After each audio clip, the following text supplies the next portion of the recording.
10 species in genus Anticlea.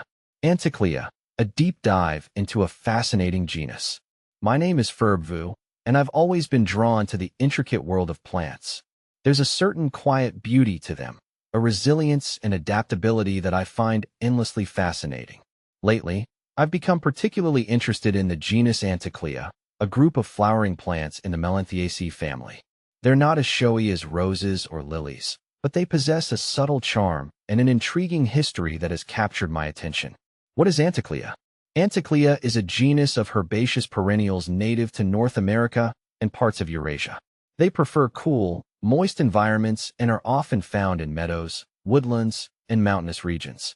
These plants typically have slender stems with grass-like leaves and small, greenish-white flowers arranged in clusters. While they might not be the stars of a floral bouquet, their understated elegance and unique characteristics make them worthy of closer inspection. A history of shifting classifications. One of the things that I find most interesting about Anticlea is its somewhat convoluted taxonomic history. For many years, these plants were lumped into the genus Zygodinus. However, recent molecular phylogenetic studies have revealed distinct genetic differences, leading to the reinstatement of Anticlea as a separate genus.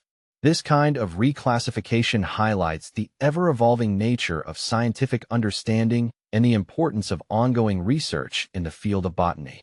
Species within the genus. The genus Anticlea comprises several species, each with its own unique characteristics and distribution. Some of the most notable species include Anticlea elegans, also known as mountain death camas or elegant camas. This species is widespread across North America. It has creamy white flowers and can tolerate a variety of habitats, from montane meadows to open woodlands.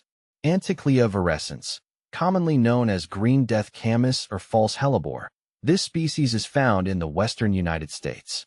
It is characterized by its greenish-yellow flowers and preference for moist, shady areas. See full list at monsteraholic.com. The importance of careful identification. It's important to note that many Anticlea species contain toxic alkaloids, which can be harmful to humans and livestock. This is why they are often associated with the common name death camas. Proper identification is crucial to avoid accidental poisoning. If you're unsure about a plant's identity, it's always best to err on the side of caution and avoid contact. The allure of Anticlea. For me, the appeal of Anticlea lies in its understated beauty and the sense of discovery that comes with learning about a lesser-known genus. These plants might not be the flashiest or most fragrant, but they play a vital role in their respective ecosystems. They provide a source of nectar for pollinators and contribute to the biodiversity of their environments. In a world that often prioritizes the loud and the obvious, there's something refreshing about the quiet elegance of Anticlea. It's a reminder that beauty can be found in the most unexpected places, and that even the smallest and most unassuming organisms have a story to tell.